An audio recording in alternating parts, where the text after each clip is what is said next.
Agora, então, nós vamos entrar em mais um teminha da criminalística, um tema muito pertinente aqui para nós, que os senhores odiernamente estarão vivendo isso tudo. Você vai perceber que o tema da aula de hoje, que é justamente o tema de local de crime, não é também um tema fácil, ele acaba sendo um tema um pouco mais exaustivo, tá? Por quê, Pedro? Porque o que cai normalmente de local de crime são três coisas: classificação, isolamento e preservação. Falar de local de crime é falar dessas três coisinhas que você deve detectar no seu edital.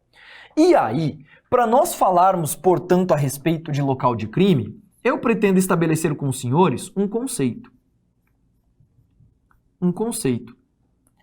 E o conceito que eu gosto de bater com você é o conceito trazido por um doutrinador que nós chamamos de Alberi Espíndola.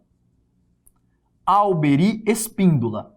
E o Alberi, ele vai classificar local de crime, veja se faz sentido isso agora, da seguinte forma: local de crime nada mais é do que uma área física. Então repare, para o Alberi Espíndola, na sua obra de criminalística de 2014, ele conceitua local de crime como sendo toda área física que apresenta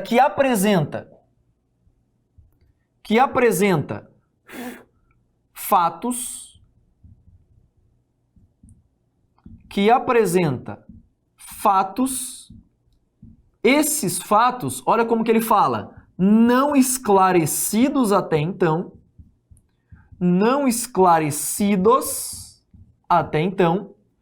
que apresentam, olha só, é uma área física que apresenta fatos não esclarecidos até então, com configurações de delito.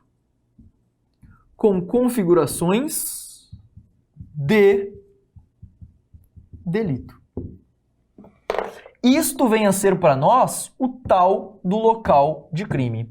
É uma área, repare no conceito, hein? É uma área física para ele. E a crítica feita em relação ao local de crime conceituado pelo Alberi é justamente essa. Nem todo crime acontece num local físico.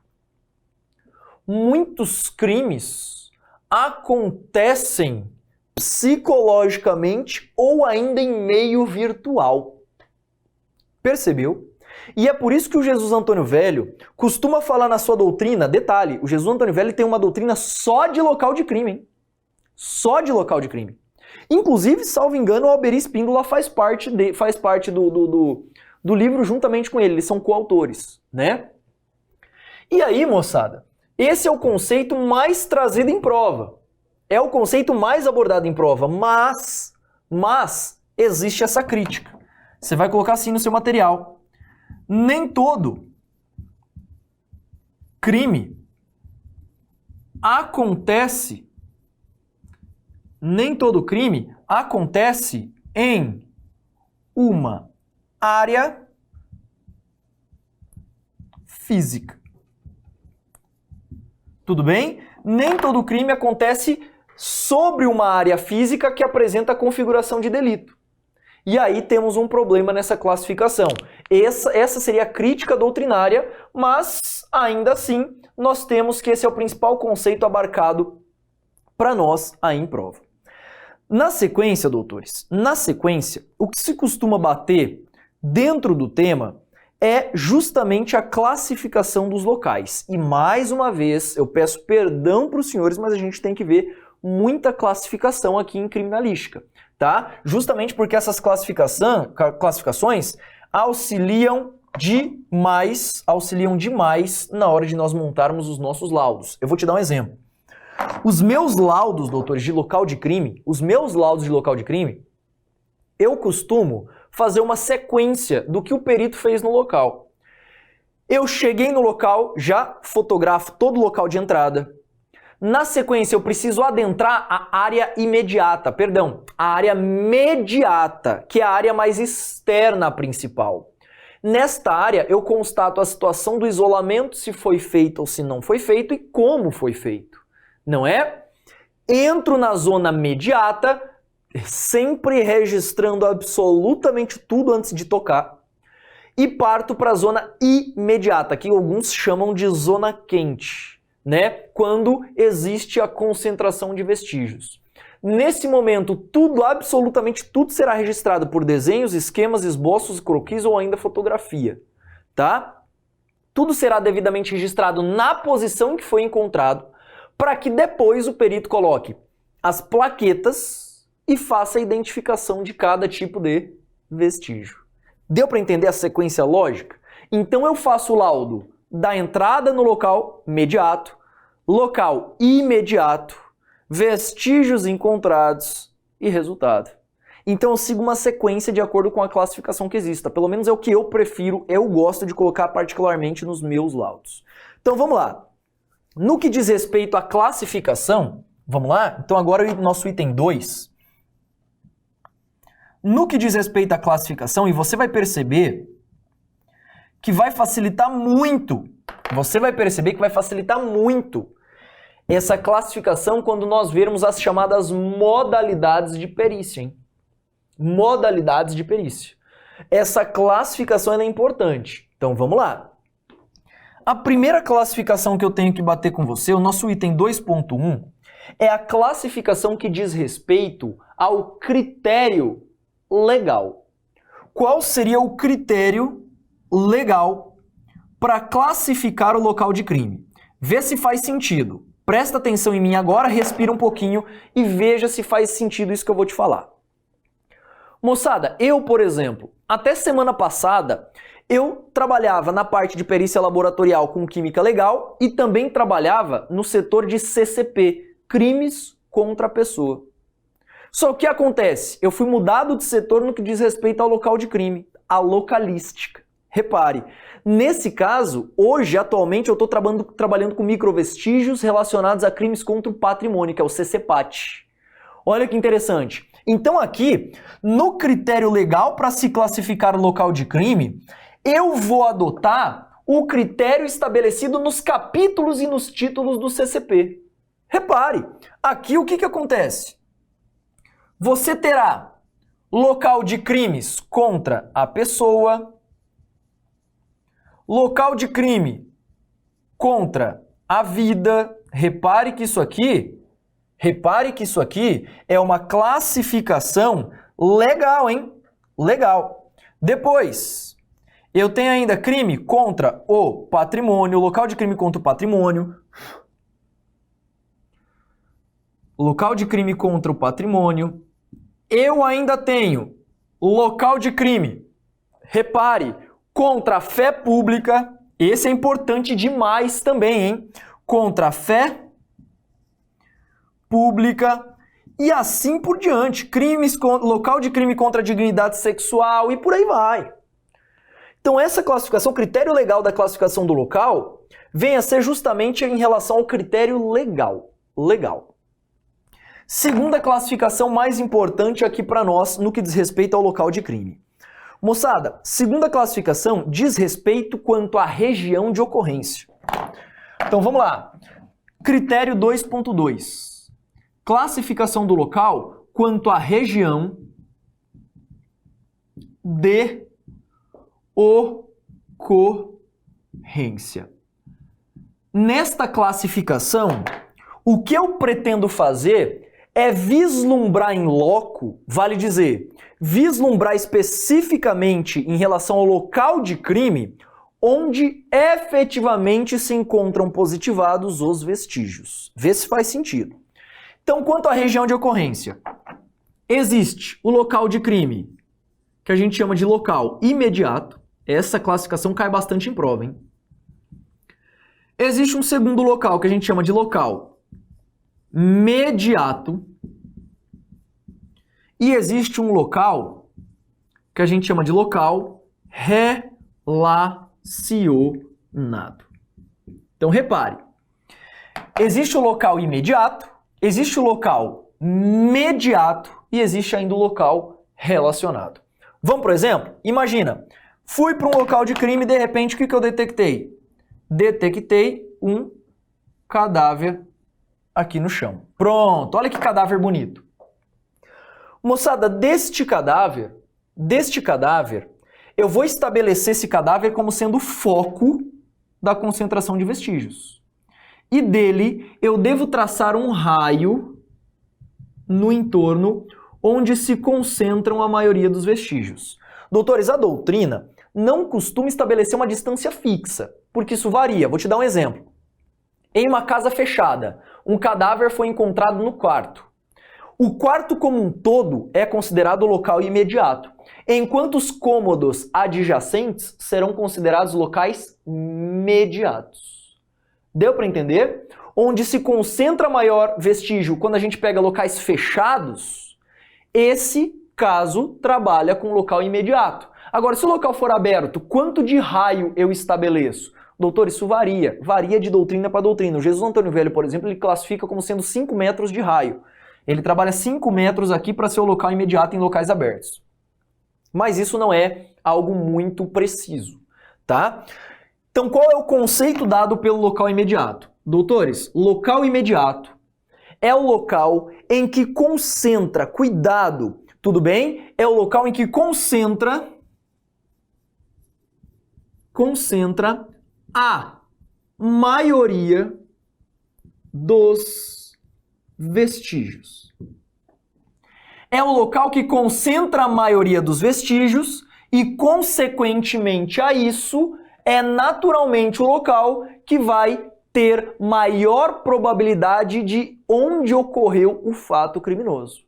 Então, olha só, é o local que vai indicar especificamente onde ocorreu o crime.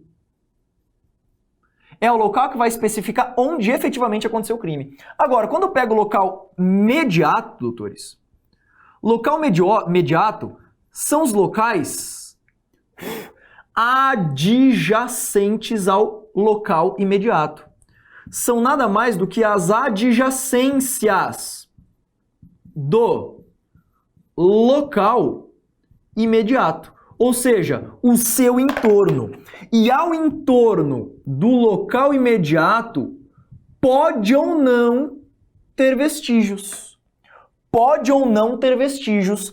Normalmente na zona mediata, nós encontramos vias de acesso, locais e vestígios que indicam a forma que o agressor chegou no local imediato. Deu para entender? Isto é local mediato.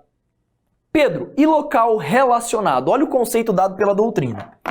Local relacionado é aquele local que não possui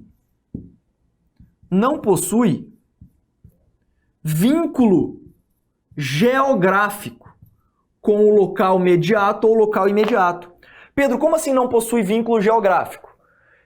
É o local que serviu como meio para a prática do crime principal. Vamos lá? Eu matei, por exemplo, meu câmera agora. Por quê? Cara, porque ele fica atrapalhando. Ele fica, por exemplo, conversando com os outros, vai aparecer a voz dele no escuro aqui do meu áudio. Ele tá atrapalhando. O que eu faço? Eu mato esse câmera, boto no meu carro e levo lá no sítio.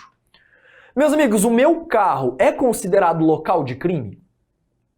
Sim, é considerado local de crime. Mas esse local de crime, ele não tem vínculo geográfico. Se você tentar botar lá o Google Maps, o meu carro, você não vai achar. Percebeu? Esse local ele é um local relacionado com o fato principal. Bacana? Esse é o conceito trazido hoje pela doutrina quanto à região de ocorrência e é o principal tema a ser trabalhado.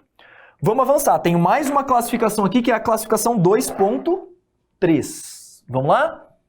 2.3. Na classificação do 2.3, eu classifico os locais de crime de acordo com a arquitetura. De acordo com a arquitetura do local de crime. E dentro da arquitetura do local, meus amigos, a doutrina costuma trabalhar com vários conceitos, né? A gente vai ver que tem uma vertente trazida por Victor Stanwell e nós temos ainda uma classificação trazida pelo Jesus Antônio Velho. Olha que interessante. Quando a gente pega o Jesus Antônio Velho, ele traz 3 classificações. Então a gente vai ter que ver as duas doutrinas quanto à arquitetura, né? quando a gente pega a doutrina do Jesus Antônio Velho, para ele, os locais de crimes devem ser subdivididos em 3 tipos. Local interno, local externo e local virtual. Só isso. Local interno, local externo e local virtual. E olha como que o Jesus Antônio Velho conceitua. Local interno é aquele local que apresenta uma cobertura. Vale dizer, de novo, local interno é aquele que apresenta uma cobertura, pouco importando se existe paredes ou não. Cobertura, por exemplo, uma tenda. Uma tenda de praia, ela tem cobertura, mas ela não tem parede. É fechado ou é aberto, Pedro? É fechado. Tudo bem? Esse local é considerado fechado, portanto, considerado interno. Olha só que interessante. É um local fechado porque ele vai ter o quê? Ele vai ter uma tal de uma cobertura. Locais que têm coberturas, apesar de não ter parede, para o Jesus Antônio Velho é considerado local interno. Qual é o critério? Intempérie. Se chover, cai chuva no vestígio? Não, porque tem cobertura. Pelo menos não como regra, né? Porque tem cobertura. Basicamente isso. Agora, na classificação do local externo, eu já lhes adianto o seguinte. São locais que não apresentam cobertura e, portanto, são suscetíveis a... Vou colocar assim, as intempéries. Intempéries. Bacana? Ou seja, são suscetíveis a fatores ambientais. Chuva, sol e por aí vai. Gelo, dependendo do local. Então, isso é classificado local externo. E local virtual, Pedro? O que o Jesus Antônio Velho fala sobre o local virtual? Olha só, segundo ele, é um local que não possui relação com um ambiente físico. Então olha que interessante, local virtual é aquele que não possui relação com o ambiente físico. Simples assim. Tenso, né? Bacana. Então existe o local interno, o local externo e o local virtual para o Jesus Antônio Velho. Agora, eu vou trazer a classificação abordada pelo professor Victor Stanval, na sua obra de criminalística. Vamos lá? O professor Victor Stanval estabelece uma série de classificações. Vamos devagar aqui. Existem locais ermos. Olha só. Existem locais concorridos. Existem locais que ele costuma chamar de aberto, fechado. Olha só. Locais abertos, locais fechados e locais mistos. Então olha que interessante. O Victor Stanval trabalha com aberto, fechado e misto. Móvel ou imóvel. Locais móveis ou ainda locais imóveis. E por fim, uma última classificação. Locais isolados e locais contíguos. Caralho, Pedro. Que classificação grande essa do Victor Stanval. Pois é, ela de fato é mais detalhada. Então vamos devagar. Locais ermos. O que são locais ermos, Pedro? São locais afastados e desabitados. Afastados são locais desabitados. Por exemplo, você leva o cara lá num campo aberto, numa plantação para matar. Pronto. Esse é um local considerado local ermo. Legal? Locais concorridos. Doutor, se local ermo é um local afastado, desabitado, os locais concorridos são locais habitados. Locais que apresentam concentração de pessoas. Deu para entender? Local aberto, fechado ou misto. Cara, essa classificação da briga. Por quê, Pedro? Justamente por conta do Jesus Antônio Velho na sua classificação. Olha só, local aberto. Local aberto. Estamos falando de locais, segundo Victor, que não possuem proteção física, seja cobertura, seja de parede. Não possui proteção física. Enquanto os locais fechados, eles possuem proteção física. Possuem proteção física. Olha que interessante. Então, locais abertos não apresentam uma proteção física, enquanto os fechados possuem uma proteção física. E aí, muitas vezes você confunde com local interno e local externo. Qual seria a minha recomendação para os senhores? Quando se trata local quanto à arquitetura, o local aberto, ele é muito semelhante com o local o quê? Externo. Enquanto o local fechado é muito semelhante com o local interno. O local fechado é um local que você vai classificar como sendo um local protegido. Quer ver? Um quarto de um cômodo de casa. Aqui no Victor Stumble ele é classificado como local fechado, enquanto no Jesus Antônio Velho ele é classificado como um local interno. É só você partir para os exemplos, fica muito mais fácil, tá? E os locais mistos? Moçada, locais mistos pro Victor são locais, olha só, que o início do crime se dá em um local aberto ou fechado e o fim do crime se dá no local aberto ou fechado, um sempre alternando com o outro. Imagina, eu te dei a primeira facada dentro de casa, você correu para a rua e eu terminei dando a segunda facada. Esse local abarca os dois locais, então ele é um local misto. Muito simples, né? Essa classificação. Locais móveis e locais imóveis, galera, são autoexplicativos, sim ou não? O que é um local móvel, Pedro? Um local móvel é um local que não tem o quê? Um endereço fixo, por exemplo, um veículo. O veículo é classificado como um local móvel. Agora, um local imóvel é um local que não apresenta o quê? Deslocamento. Uma casa. Uma casa é um local de crime imóvel.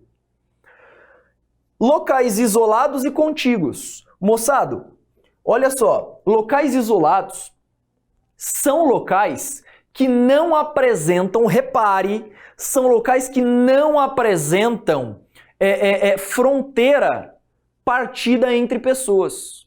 Exemplo, uma casa no meio de um terreno. As suas paredes, as suas limitações, elas são isoladas. Ela não vai ser a chamada casa geminada. Já ouviu falar? Quando você está num apartamento, o seu teto é o chão do apartamento de cima, não é? Esse local, ele é contíguo. Então vamos para a classificação. Isolado é um local que não possui divisórias. É um local, segundo hoje a doutrina, é um local chamado de sem divisórias compartilhadas. Enquanto locais contíguos são locais que contêm divisórias às suas adjacências. Opa, deixa eu melhorar isso aqui. Eles apresentam divisórias compartilhadas. Beleza? Um apartamento é tipicamente classificado como um local contíguo, porque você tem compartilhamento de paredes com locais do lado. Cara, eu concordo que esta classificação do Victor Stumble, ela é uma classificação muito robusta e, a meu ver, um tanto quanto desnecessária ali na prática. Tudo bem? E só para a gente fechar, então, o nosso assunto de local da classificação, eu vou trazer o nosso item 2.4. E o nosso item 2.4 vai dizer respeito quanto à idoneidade do local. Idoneidade do local.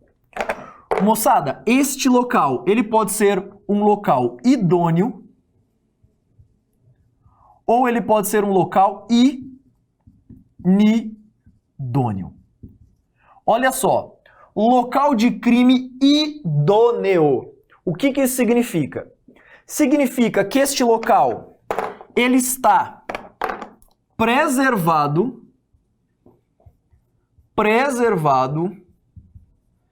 este local está preservado e ele também está ele também está isolado. Pedro, mas tem essa diferença de local preservado para local isolado? Tem. Isolar o local significa individualizá-lo no ambiente, enquanto preservar o local significa não mudar as suas características do local de encontro. Por outro lado, local inidôneo é aquele local que não foi preservado. Portanto, é um local que foi violado. Essa é a classificação também que cai bastante em prova, mas ela é muito simplesinha, todo mundo acerta, tá? Local preservado, local não preservado, local violado, local isolado. Essas classificações costumam de fato aparecer na nossa prova. E doutores, permita-me fazer um comentário muito importante com os senhores. Hoje, infelizmente, uma das coisas que a gente mais acaba reparando, nós peritos nos locais de crime, é essa falta de cuidado. Olha só, eu canso de chegar no local em que está de fato a faixa lá de isolamento, só que os policiais se encontram dentro da faixa. Cara, eles acham que a faixa serve para afastar só a população e eles não. E doutores, na verdade não é assim. Se coloca a faixa no local e todo mundo tem que sair da parte de dentro. Percebeu? Isso tem que ser muito bem trabalhado, inclusive em curso de formação de polícia. Bacaninha, mas veremos isso no momento oportuno dentro de isolamento e preservação. Assim, moçada, finalmente nós finalizamos esse assunto voltado mais a priori para a classificação dos locais de crime.